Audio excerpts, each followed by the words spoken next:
Yo, yo, yo, yo, yo, yo, yo. Round 2, tree stump. Here we go. I'm not a fan of the long intros, as you can tell. I think I understand that in modern society, as children of the internet in the digital age, our attention spans are shrinking, right? So I get really fucking annoyed when someone's just like, "What's up, guys? It's your friend Johnny. I've been getting all these requests, so blah blah blah." Just start the damn video. Or even if you want to talk, start the game or start whatever you're gonna do, and do your intro while you're doing it. Kind of like me right now. Game's already started, and I'm spewing on about my complaints and disdain for long drawn out intros. Even with podcasts, some of my favorite ones are like, "Hello, welcome to Rosewater Radio. Today's topic." Boom. That's tight. I like that. I'm into that. Maybe I'm just telling on myself. Maybe I just fucking have no attention span anymore, and that's just my fault. Phone addiction is real. What's crazy though is I'm 33 years old, and I've noticed a significant decrease in my attention span in my lifetime. I used to read books. Who the hell does that anymore? I used to read books. I used to, watch TV on a pretty standard non-binging basis. An episode here or there. But now it's like, I'll watch 6 episodes of something. It's ridiculous. And even when I watch a movie sometimes, like, if they don't get to the point, I'm already on my phone. It's absurd. So I can't even imagine what a child going through this time period with technology right in their hands is going through. My nephew, love him to death, he's a sweetie. He already knows how to work an iPad better than my grandma. And he's like 3 this month. It's absurd. He like knows, I remember I was watching a video with him and an ad came up and he clicked out the skip ad thing. I was like, it's something so little that everybody knows to do, but it really sealed the deal for me, because that's something that any adult would be bothered by. So this kid was bothered by the same thing. You would think he's a child, so he has this sort of childlike wonder where even an ad would be interesting to him because he's so new to the world. But nah, even he was sick of the ads already at 3 years old. So it was just like a very adult moment that kind of tripped me up when I saw him skip out of the YouTube ad on his iPad. Because you just think at that age they can't do anything. But nah, they are already tech savvy. It's kind of the point I was making though. It's terrifying. What's his attention span going to be like when he's 33? Is Vine going to come back? But that's going to be like cinema. Our new cinema is going to be Vines. Well, anyway. How was my week? My week was crazy. Let me give you guys some backstory on how my past month or so has been going. I haven't streamed in a while. I've just been kind of making random content. But I haven't streamed for a reason. I have been stressed AF. A couple of friends of mine who are co-workers with me at the coffee shop I work at, and we were looking for a place. And this was early this year, March, April. And we consulted this landlord who was a regular customer of ours. We got the idea to ask him because we knew he managed a bunch of properties and it's really difficult in Los Angeles County. So we asked him, "Hey, what's going on? You got any spots? We are looking for a 3-bed because we have 3 people." And he actually said, "Yeah, I have a property that I'm building brand new. 3-bed, 2.5 bath, right behind the coffee shop. 500 feet away, a block. I could roll out of bed at 6 a.m. and just keep rolling and rolling, and then all of a sudden I'm in the shop. That's how fucking close it is." So we said, "Sign us up, we're in." And he's cool, he's a regular, so we like him. Little did we know, this would be somewhat of a nightmare scenario. So he tells us likely May 1st it'll be done. So we kind of mentally prepare for May 1st, but we don't get too serious because we understand construction's kind of a bitch. And anybody who knows anything about getting city permits and the like will tell you not everything is always hunky-dory right out the gate. So when May 1st rolls around, he said, sorry guys, let's push it to June 1st. And we thought, you know what, it happens, cool. No big deal. We're good. We're in the clear. So we go through May. June 1st rolls around. And he says, we're almost there, guys. You can check out the pad. We just need to paint it, you know, put up a few more railings, blah, blah, blah. And then it's all yours. So we say, okay, I guess July 1st is really going to be the date. June 15th rolls around. It's not looking any more promising. Doesn't look any better. So we're a little concerned. Then July 1st rolls around and nothing has happened. But he shows us the place and even tells us to pick out paint colors. He says, pick out the color you want for your room because it's almost there. So at this point, I decided to roll the dice a little bit and I put in my 30-day notice. So it's July 1st. I tell myself there's no way he's going to make us wait more than another month because he's a landlord, right? He wants his money. That's just money down the drain if he's not letting us move in. So I figured there's no way that with the state of the house as it is, he's not going to put us in by August 1st. So I put in my 30-day. July 15th rolls around. Still no word. He says next week we'll sign the lease. And we're like, okay, it's kind of close, whatever. Next week rolls around. He says, give me a few days. Those few days roll around. And he says, the night before August 1st, we'll get you moved in. Of course, August 1st rolls around. And at that point, I already had tickets to fly out to New Orleans on the 1st. So I kind of was screwed. I asked my roommates, I said, hey, when is that new tenant going to move in? Because they found somebody. They said new tenant was moving in on the 15th of August, so I told them I'll pay half rent if I can still stay to the 15th. That was a huge sigh of relief because I figured, okay, cool. If he was trying to push us in for August 1st, August 15th should be no big deal. I'll go on vacation. I'm sipping on hurricanes, eating some gumbo, po' boys, worrying about nothing. Living my best southern summer life. I get back. Turns out the landlord went to Turkey for vacation. And my roommates have no way of contacting him. I'm flipping out. I got a week to find a new place because the new tenant is moving into my current place. Heart palpitations out the wazoo. But I find a few. I'm pretty pissed because this landlord situation, you know, it was a really good house and I really wanted that house. I felt like I got kind of duped, but I also felt like I did it to myself because I didn't actually wait to sign something before putting in my 30-day. Lesson learned, just pay the damn double rent. If you have to overlap two places, just do it for peace of mind and security, especially if you have a dog like me. We were about to beach bum it. Her and I were about to sleep on the beach if push came to shove. But anyway, I found this other place and the lady was really cool.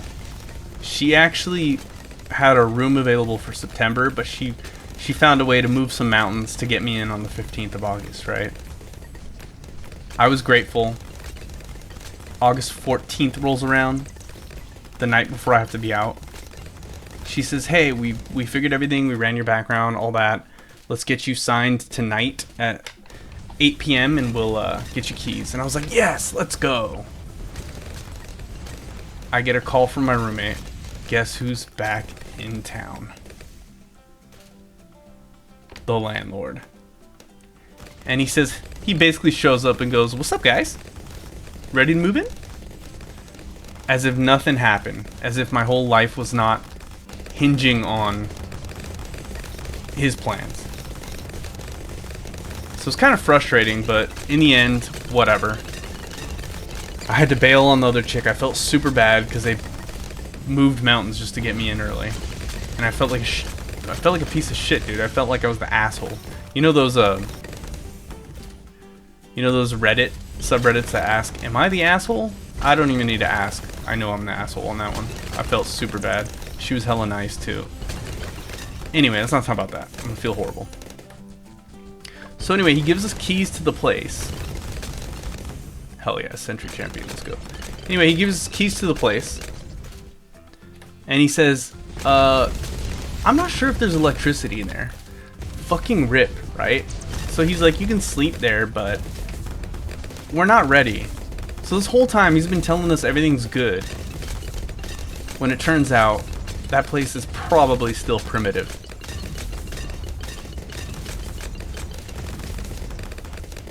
So I'm worried at this point that I'm gonna be sleeping in a, at least I'll have housing, but I'll be sleeping in a place with no electricity, no running water, and just, who knows, exposed wiring, lead paint, I don't fucking know at this point.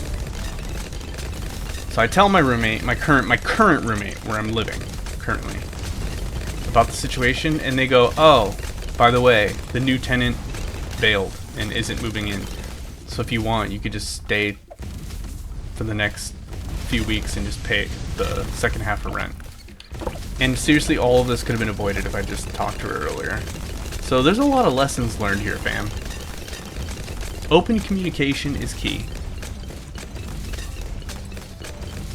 Always keep a dialogue going. You got something to say, say it. Let people know what's going on. Because if I just asked a day or two earlier to my roommate, what's up with this new roommate situation, I would have found out that the new roommate bailed, and I could have easily just paid her the second half of rent and stayed all through August. And if the landlord just communicated, the future place, the guy who went to Turkey, if that landlord had just communicated with us and said, hey look, you won't be able to move till October, just plan for that, life would have been so much easier. Instead of just this, oh, you know, maybe next week, maybe in a month. So, whatever.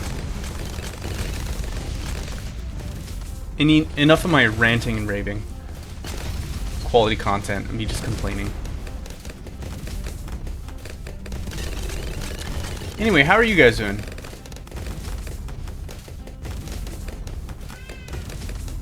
Oh, really? Interesting.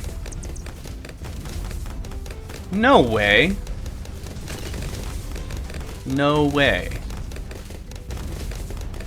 That is so bizarre. But yeah, oh yeah, so I have an absolute fear of freeways. I know I sound like a bitch, but truth is, I actually don't see it as an irrational fear. So you know how if you go into therapy or whatever, they'll tell you what you're fearing is irrational. But realistically, I get anxiety on the freeway, and it's not irrational. You're in a 2-ton death machine, 2 feet away from another car, going 60 plus miles an hour. How is it an irrational fear? Explain that to me. Because you can't even argue that that's safe, because that's not safe. All it takes is one little tiny tailspin, and it's over. Even if you survive, you're traumatized. Even if you're not, you're going to have to deal with insurance. So, fear of the freeway is really not an irrational fear. In fact, it's super rational. Don't at me. Who would have thought? Flying in a hunk of metal at speeds that humans weren't really designed for is anxiety-inducing. Who would have thought? No, but the truth is, I used to be a Lyft driver, Uber driver. I did all that shit on the side. And it was never a problem. But I started having really bad panic attacks in 2018. And the first one I ever had was on the freeway. So there's a bit of PTSD. PTSD is real. And so anytime I'm on the freeway, my heart rate goes up. I feel clammy. I get real nervous.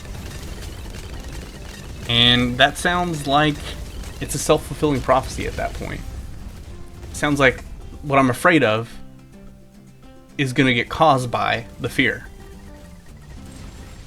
Like, I'm afraid of an accident, but being super anxious and having some sort of stress-induced syncope will cause the accident. So, at this point, you can't convince me that freeways are fine. It's kind of psychotic. It's kind of a psychotic everyday thing we do. barrel down this like asphalt tunnel with a bunch of other hunks of metal. You know when they're like, I'm not cut out from this era. I was born in the wrong era. Maybe I was. Maybe I needed to be born in the horse-drawn carriage era. That'd be kind of hard, actually. Anyway, comment below. What are your fears in life? Let's see, we're on round 94. We pretty much got this. This is game over. I could probably throw a thing or two down just for posterity's sake. But no, I think we're good. By the way, peep my thumbnail. That's a reference that Brandon, aka GAZPACHO TTV, aka my Let's Play manager, aka thumbnail artist. It's something he decided to do, not me. It's in reference to Colleen Ballinger. I don't know if anybody knows what's going on with her, but I barely even know what's going on with her. But I feel like I should address it because of my thumbnail. Colleen Ballinger was known by a YouTube personality called Miranda Sings.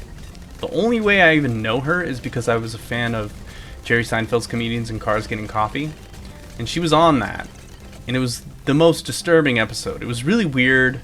There was a lot of tension, and it was cringy and intentionally dramatic, and I really didn't like it. It made me feel really uncomfortable, but that's how I learned who she is. She plays this really weird character that is kind of the opposite of yes and. So if you know acting and improv and stuff, there's this rule called yes and, where you if somebody presents a premise or something, you don't refute it. You say yes and you go from there. She was refuting basically everything Seinfeld was saying.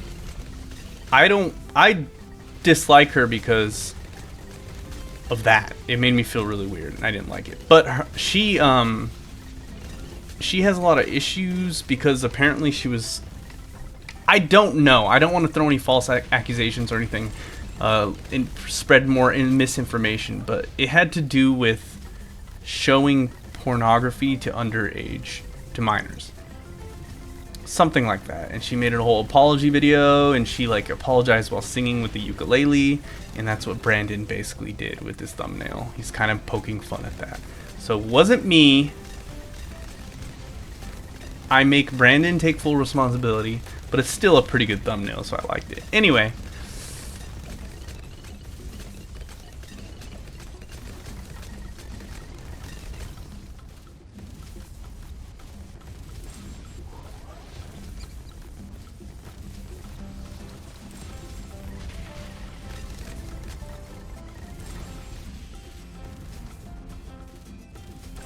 We win, and because I earned a super monkey, I will start the next video with the super monkey. Bye!